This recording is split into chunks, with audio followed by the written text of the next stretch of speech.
ఆంధ్రప్రదేశ్లో అన్నింటికంటే garam garam political segment ఏదైనా ఉంది అంటే అది గుడివాడ నియోజకవర్గమే. గుడివాడ రాజకీయం మామూలుగా ఉండదు.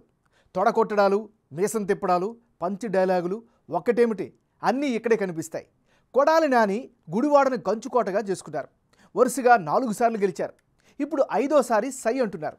అయితే ఇప్పుడు నానిని ఎలాగైనా ఓడించాలి అని గట్టి టార్గెట్తో తెలుగుదేశం పార్టీ ఉంది. అందుకే ఈ గుడివాడ సెగ్మెంట్ చాలా వేడెక్కుతుంది. ఎన్టీఆర్ టైం నుంచి టీడీపీ కంచుకోటగా ఉన్న ఈ సెగ్మెంట్ గత 10 ఏళ్లుగా వైఎస్ఆర్ కాంగ్రెస్ ఖాతాలోకి చేరిపోయింది. ఇప్పుడు మరో పరీక్షకు సిద్ధమైంది. కమ్మ సామాజిక వర్గం తక్కువే, అంటే కేవలం 5% జనాభా ఉన్నా ఇక్కడ ఆ కమ్యూనిటీ నేతలదే పూర్తి హవా. ప్రధాన పార్టీలన్నీ కమ్మ సామాజిక వర్గ నేతలనే బరిలో దింపుతుంటాయి. ఎన్టీఆర్ 1983, 85లో గుడివాడ నుంచే పోటీ చేశారు. 2019లో కొడాలి నానిపై టీడీపీ నుంచి దేవినేని అవినాష్ పోటీ చేసి ఓడిపోయారు. అయితే ఆయన ఆ తర్వాతి కాలంలో వైసీపీలో చేరిపోయారు.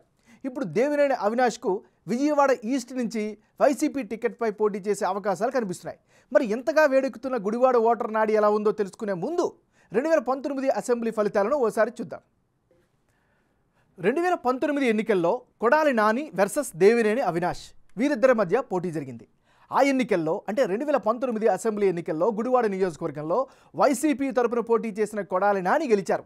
ఆయనకు 53% ఓట్లు లభించాయి. అదే సమయంలో తెలుగుదేశం పార్టీ అభ్యర్థిగా పోటీ చేసిన దేవినేని అవినాష్కు 42% ఓట్లు రాగా ఇతరులకు 5% ఓట్లు దక్కాయి.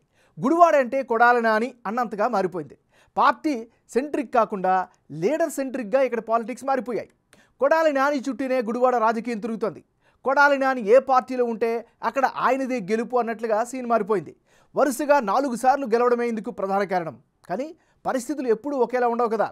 ఇప్పుడు కొడాలి నానిని ఓడించేందుకు టీడీపీ అన్ని అస్త్రాలను బయటికి తీస్తోంది. నిజానికి కొడాలి టీడీపీలో ఉన్నప్పుడు టికెట్ రావడానికి ప్రధాన కారణం హరికృష్ణ. ఇప్పటికీ జూనియర్ ఎన్టీఆర్ను ఎవరు ఏ మాట అన్నా కొడాలి నాని నుంచి ఘాటు రిప్లై వస్తుంటుంది. వాళ్ళతో అలా అనుబంధం ఉంటే చంద్రబాబుతో మాత్రం విభేదించి వేరుపడ్డారు. మరి ఈసారి ఎన్నికల్లో గుడివాడ రాజకీయం ఎలా ఉండబోతుందో big TV exclusive detailed election సర్వేలో వెల్లడైనటువంటి అభిప్రాయాలను ఇప్పుడు ఒకసారి పరిశీలిద్దాం. అభ్యర్థుల వారీగా ఎవరి బలాలు బలహీనతలు ఎలా ఉన్నాయో ముందుకు పరిశీలిద్దాం. ముందుగా కొడాలి నాని. ఈసారి కొడాలి నానికి అనుకూలంగా ఉండే అంశాలు ఏమిటి? ముందుగా గుడివాడలో రోజు రోజుకు ఆయన బలం పెంచుకుంటూ ఉండడం ఆయనకి ప్రధానంగా కలిసి వచ్చేటువంటి అంశం. మరోవైపు ప్రజల్లో సొంత ఇమేజ్ను కూడా ఆయన బిల్డ్ చేసుకుంటూ వస్తున్నారు.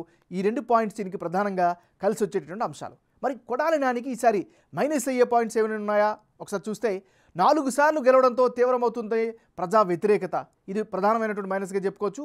ఇక విపక్ష నేతలపై ఆయన మాట్లాడే భాష చాలామంది అభ్యంతరం వ్యక్తం చేస్తున్నారు. ఇది కూడా నెగిటివ్ అయ్యే అవకాశం ఉంది. ఇక నోటి నుంచి తరచూ అన్పార్లమెంటరీ పదాలు వాడడం, ఇది ముఖ్యంగా న్యూట్రల్ ఓటర్లపైన ఎక్కువగా ప్రభావం చూపే అవకాశాలు కనిపిస్తున్నాయి. ఇక గుడివాడ టౌన్ సమీపంలో భూ కబ్జా ఆరోపణలు కూడా వెల్లువెత్తుతున్నాయి. ఇది కూడా మైనస్ అయ్యే అవకాశం ఉంది. ఇక సొంత ఫంక్షన్ హాల్ను క్యాసినోకి రెంట్కి ఇచ్చారన్నటువంటి ఆరోపణలు కూడా ఈయనపైన ఆ మధ్యన వెల్లువెత్తాయి. సో ఇవి ఈయనకి సంబంధించినంత వరకు ఉండే ప్లస్లు మైనస్లు. తెలుగుదేశం పార్టీ నాయకుడు వెనిగండ్ల రాము. మరి వెనిగండ్ల రాముకి ఈసారి కలిసి వచ్చే అంశాలు ఏమిటి?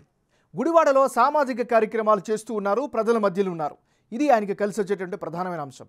ఇక మెడికల్ క్యాంపులు, జాబు మేళాలు కూడా నిర్వహించడం వల్ల యూత్కి కనెక్టివ్లో ఉన్నారు. ఇక గ్రౌండ్లో యాక్టివ్గా ప్రచారాల కార్యక్రమాలను ముమ్మరం చేస్తున్నారు. ఇది కూడా ఆయనకి కలిసి వచ్చే అంశం. ఇక అన్న క్యాంటీన్ ద్వారా అన్నార్థులకు ఆహారం అందిస్తున్నారు. మరోవైపు నానికి టఫ్ ఫైట్ ఇచ్చే కెపాసిటీ రాము సొంతం అంటూ ఒక అభిప్రాయాన్ని అయితే బిల్డ్ చేసుకున్నారు. ఇది వెనిగండ్ల రాముకు ఉండేటటువంటి ప్లస్ పాయింట్స్. మరి మైనస్ పాయింట్స్ ఏంటో ఒకసారి పరిశీలిద్దాం. వాటర్ మైండ్ సెట్ ఎంతవరకు మార్చగలుగుతారు అనేటటువంటి అనుమానం అయితే నియోజకవర్గంలో కొనసాగుతుంది. ఇది ఈయనకి సంబంధించినంత వరకు ఉండే ప్లస్లు మైనస్లు. గుడివాడ నియోజకవర్గంలో కులాల వారీగా ఉండేటటువంటి ఈక్వేషన్స్ని ఒకసారి పరిశీలిద్దాం. ఈ నియోజకవర్గంలో ఎస్సీ అంటే మాల సామాజిక వర్గం 17% ఉంటే ఎస్సీ మాదిగ సామాజిక వర్గం 12% మంది ఉన్నారు. కాపులు 14%, యాదవులు 12%, రెడ్డి సామాజిక వర్గం 9% ఓటర్లు ఉంటే ముస్లింలు 8%, కమ్మ సామాజిక వర్గం 5%. అంటే గుడివాడ నియోజకవర్గంలో ఎస్సీల జనాభా అధికం. ఎస్సీ మాల కమ్యూనిటీలో 50% వైసీపీకి, టీడీపీకి 45%, ఇతరులకు 5% మద్దతు ఇస్తామని బిగ్ టీవీ సర్వేలో తమ అభిప్రాయంగా చెబుతున్నారు. అలాగే మాదిగ సామాజిక వర్గంలో జగన్ పార్టీకి 40%, టీడీపీకి 55%, ఇతరులకు 5% సపోర్ట్ ఇస్తామని తెలిపారు. కీలకమైన కాపు సామాజిక వర్గంలో 45% మంది వైసీపీకి, టీడీపీ జనసేన ఉమ్మడి అభ్యర్థికి 45%, ఇతరులకు 10% సపోర్ట్ ఇస్తామని సర్వేలో తెలిపారు. ఇక కాపు నేస్తం స్కీమ్ సహా డిప్యూటీ సీఎం పదవి, ఎమ్మెల్సీ ఇవ్వడంతో కాపుల్లో కొందరు వైసీపీ వైపు చూస్తున్నారు. అదే సమయంలో కాపు సామాజిక వర్గ నేత పవన్ కళ్యాణ్ తెలుగుదేశం పార్టీతో పొత్తులో ఉండడంతో ఆ ఎఫెక్ట్తో అటువైపు కూడా కొందరు చూస్తున్నారు. ఇక యాదవ సామాజిక వర్గానికి విషయంకి వస్తే 40% మంది వైసీపీకి, 50% మంది టీడీపీకి, 10% ఇతరులకు సపోర్టుగా ఉంటామని చెబుతున్నారు.